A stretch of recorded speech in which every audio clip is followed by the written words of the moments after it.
Thank you Karachi Studios. Assalamu alaikum, good morning, सुबह खैर and welcome to Mornings with Abida. हम लोग अक्सर अपने काम के साथ बहुत खुश नहीं होते और लगता है कि जैसे ज़िंदगी स्टेगनेंट हो गई है। काम जो है जिसको हमें एंजॉय करना चाहिए वो लगता है कि बस हमारे ना हवास पे भारी हो गया है। और बहुत सारे हमारे जो डिप्रेशंस और एंग्जाइटी है वो वर्क रिलेटेड होते हैं क्योंकि हम अपने काम को एंजॉय नहीं कर रहे होते।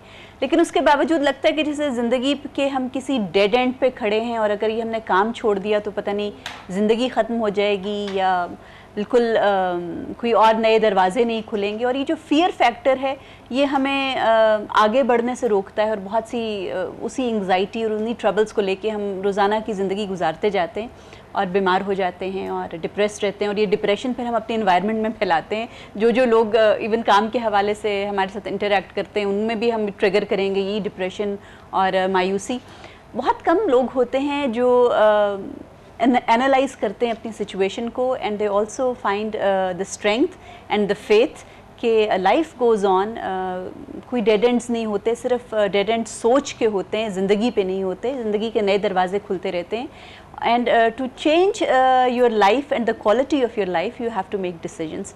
आज जनाब हम आपकी मुलाकात करवा रहे हैं एक बहुत ही इंटरेस्टिंग और ब्रेव इंसान से जिन्होंने ये कन्वेंशनल किस्म के फियर्स को अपनी ज़िंदगी का हिस्सा नहीं बनाया कि अगर आप किसी नौकरी में खुश नहीं हैं, नो मैटर आप किस पोस्ट पे वो जॉब कर रहे हैं और उससे मिलने वाले इंसेंटिव्स क्या हैं, फाइनेंशियल सिक्योरिटीज़ क्या हैं, if you are not happy you've got to take a decision to change your life।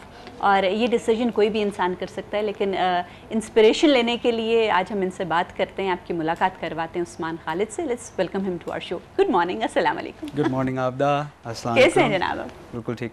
अच्छा, जो इतनी लंबी चौड़ी मैंने भी तमहीद बांधी ना, आपने ज़्यादा तारीफ की। नहीं तारीफ नहीं की, बिल्कुल दिस इज़ द ट्रूथ कि बहुत से लोग रोज़ उकताए हुए घरों से निकलते हैं। They are not happy with what they are doing but कि नहीं जी ये अगर छोड़ दिया तो क्या करेंगे। मेरे एक बहुत मज़े के बल्कि एक फ्रेंड भी हैं, इज़ अ जर्नलिस्ट और प्रोड्यूसर, एक बड़े अच्छे चैनल में काम करते हैं और चैनल की एथिक्स से वो खुश नहीं है। जो उनका काम है जिस किस्म का, he is not happy with that कि वो जो कहते हैं, मेरा लगता है जो स्पिरिचुअल एलिमेंट है ना वो ख़त्म होता जा रहा है, घुटता जा रहा है। लेकिन मुझे लगता है कि मुझे इस काम के अलावा कुछ और आता भी नहीं। अगर छोड़ दूँ तो क्या करूँ, ये अगर छोड़ दूँ तो क्या करूँ, ये वाला खौफ, इसके कितने पाँव हैं, कितनी रियलिटी है, क्या कहेंगे इस बारे में? काफ़ी डीप रूटेड है। ये कहना गलत होगा कि डर नहीं लगता। When I took my bold step, जिसकी तरफ आप इशारा कर रही थी, तो इसकी थोड़ा सा मैं बैकग्राउंड देता हूँ। I had come back from the States because my father was undergoing a heart surgery. दोनों बहन भाई जो सिबलिंग्स हैं they are in academics, so they are settled abroad. इस वजह से मेरा यहाँ पे होना ज़रूरी था। उसके बाद मैंने अपनी education Lahore University of Management Sciences से कंप्लीट किया। I did my MBA from there और सीधा बैंकिंग के अंदर घुस गया।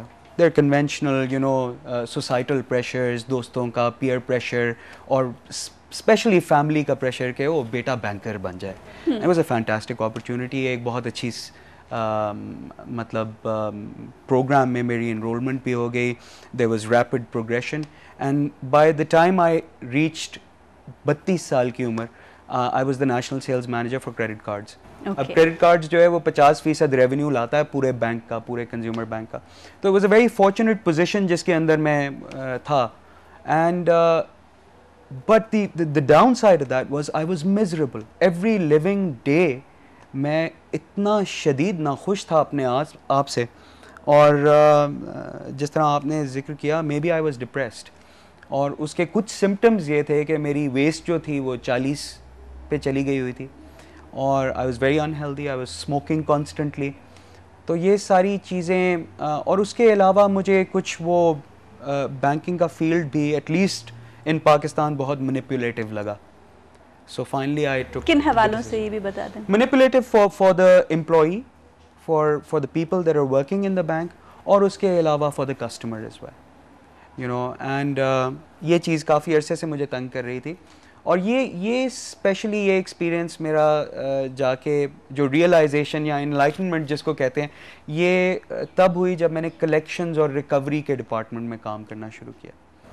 जब मैंने देखा, जी बिल्कुल, जब मैंने ये देखा कि किस तरह से ट्रीटमेंट होता है, ह्यूमन एलिमेंट नहीं है, ह्यूमन एलिमेंट तो an organisation is an entity in itself, तो वो इट्स वेरी कोल्ड, उसका कोई दिल नहीं होता। ई कॉर्पोरेट सेक्टर जितना जितना आम हुआ है, वो ये ह्यूमन एलिमेंट सोसाइटी में से यू थिंक कम होता जा रहा है?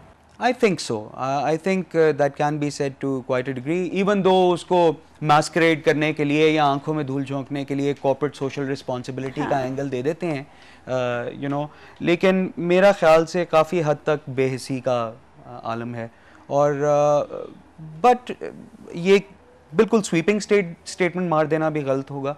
मेरा ख्याल से कुछ रिस्पॉन्सिबल कॉरपोरेशंस भी हैं।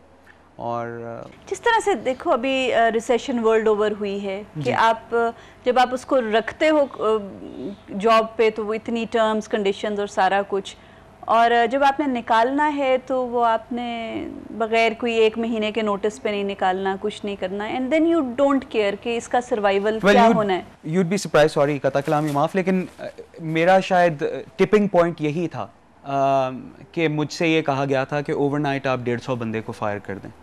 ओके। और एंड आई सेड कि सॉरी, ये मेरे कंधे पे रख के बंदूक नहीं चलेगी, I am very sorry but this is not going to happen. आपने करना है आप खुद कीजिए, ये मेरे हाथों से नहीं होगा काम, बिकॉज इन बच्चों का रोज़गार अटैच्ड है, इनके साथ आपने कुछ कमिटमेंट की हुई है। बिल्कुल। और फिर ये होता है आपदा, मैं आपको बताता हूँ कि कहने को तो ऑर्गेनाइजेशनल या कॉर्पोरेट एथिक्स होते हैं, लेकिन वो एथिक्स डेली हर लम्हे ब्रीच हो रहे होते हैं और उसकी कोई अकाउंटेबिलिटी नहीं होती है। और ये चीज़ मुझे बहुत तंग करती थी। And I just took the decision of resigning from the bank, and I was without any backup plan, without any, I mean one night I just came back, I told my wife, you know, this is it, I'm resigning, and alhamdulillah I got a lot of support from her, so I've got a wonderful partner, and especially my partner supported me a lot on the front of music, you know, or because that is उस हवाले से हम बात करते हैं, but coming back to this कि without any backup plan, जो हम कह रहे हैं ना कि ये fear factor कि अगर मैं छोड़ दूंगा तो फिर क्या होगा, dead end आ जाएगा कोई लाइफ का, कितना इजी था वहाँ से आगे सर्वाइव करना? I mean, if for viewers that are watching your program, मैं उनको ये मैसेज दूंगा कि कतन इसको ये ना समझिएगा कि बड़ी आसान स्टेप होती है और बोल्ड हो जाना इतना आसान होता है। हर लम्हे हर जगह पे हर्डल्स आते हैं और कई बार सुबह उठ के इंसान रिग्रेट भी करता है और सोचता है ये मैंने क्या कर दिया है, क्या ये सही डिसीजन था? चलता फरता, मतलब एक घर चल रहा है, एक आपका किचन चल रहा है और एकदम से आपने फुल स्टॉप लगा दिया, एक इनकम आ रही थी रेगुलर, आपने छोड़ के अल्लाह के ऊपर छोड़ दिया है। लेकिन अगर अपने ऊपर एतमाद हो तो रास्ते खुलते हैं, and that is been my experience. अच्छा उस्मान, एक तो ये वाली जनाब बड़ी आपकी मज़े की एथिकल ग्राउंड्स पे आपने नौकरी छोड़ दी कि आपकी जो सेंस ऑफ जस्टिस थी उसको ठीक नहीं लगा कि I don't want to be a part of this. फिर सेकेंडली जो आपकी मज़े की एक चीज़ म्यूज़िक के हवाले से कि जनाब म्यूज़िक की तरफ सब आते हैं और वही रोमांटिक सॉन्ग्स, वही पॉप म्यूज़िक है सब कुछ, और म्यूज़िक में इंटरेस्ट, बट वो भी you want to sing for some cause कि उसमें कोई पेट्रियाटिक चीज़ होनी चाहिए। पहला गाना भी जो आपका, बल्कि आप बता रहे थे, उसकी थोड़ी शेयर करें बैकग्राउंड। 14 ईयर्स से इस जस्तजू में है टू राइट अ मिल्ली नगमा एंड जी बिल्कुल। ये एक्चुअली बैकग्राउंड ये है कि मैंने भी दूसरे बच्चों की तरह या दूसरे एंथुजियास्ट जिस तरह म्यूज़िक में आते हैं उसी तरह शुरू किया था। फेम का शौक़ था, गाना शुरू में आता नहीं था, but I started writing first. तो अक्सी मुफ्ती साहब हैं जो कि लोक विरसा को काफ़ी साल उन्होंने हेड किया, उनके बेटे उन्स मुफ्ती के साथ मैंने अपना बैंड बनाया, this is about 20 years ago, और उसका नाम था रश्क। तो वो रश्क के साथ काफ़ी परफॉर्मेंसेस की, अल्लाह बख्शे नुसरत फ़तेह अली ख़ान साहब के साथ भी टेलीविज़न पे परफॉर्म किया, और फिर हम डिसबैंड हो गए, क्रिएटिव डिफरेंसेस, फाइनेंशियल एलिमेंट के ऊपर, जिस तरह हर बैंड टूटता है वो टूटा। तो ये गाना मैंने तब लिखा जब मैं अपनी पढ़ाई के लिए, बैंड टूटने के बाद मैं अमेरिका चला गया पढ़ने के लिए, और उधर जाके शदीद मुल्क की याद आई। So whatever came out was from the core of my heart. वो इतने दूर बैठे हुए जब उदासी आपको बिल्कुल घेर लेती है तो उस वक्त ये लिखा, और इसका उन्वान धरती है।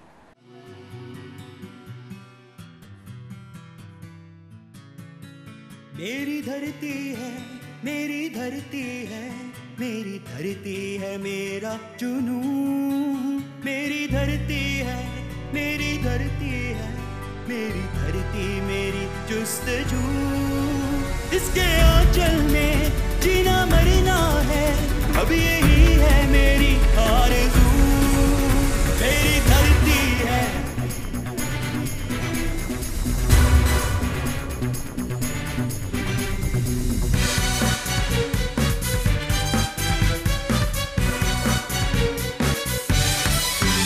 मेरी धरती है, मेरी धरती है, मेरी धरती है मेरा जुनून। मेरी धरती है, मेरी धरती है, मेरी धरती मेरी जुस्तजू। इसके आंचल में जीना मरना है, अब यही है मेरी आरज़ू।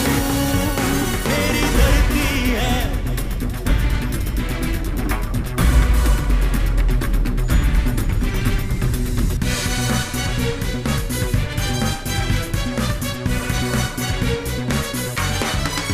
कभी ये सर ना झुके, बढ़ते कदम ना रुके।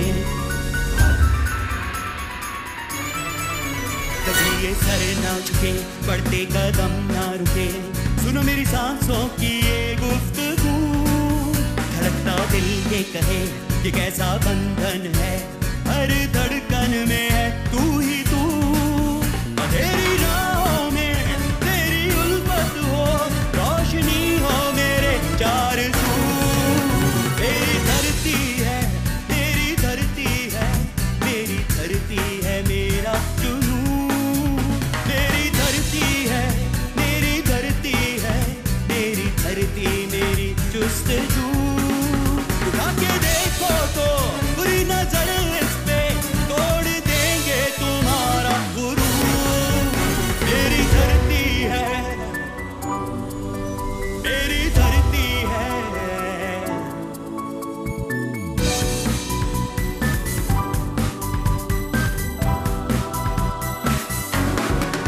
सिसकती आहों को दिलासा देना है, रुकावटों को करेंगे कबूल। खुद मिट जाएगा डर अगर ये एहसास हो कि तू ही तो है मेरी आबरू। डगमगाए कदम, होना एहसास कम, गर्व तेरा हो रूबरू। मेरी धरती है,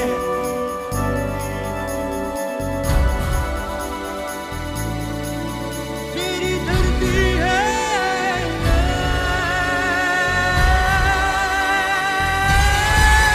मेरी धरती है, मेरी धरती है, मेरी धरती है मेरा जुनून। मेरी धरती है, मेरी धरती है, मेरी धरती मेरी जुस्तजू।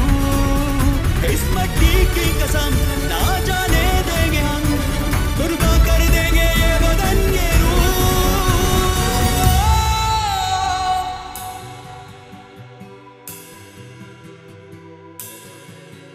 मेरी धरती है, मेरी धरती है, मेरी धरती है मेरा जुनून।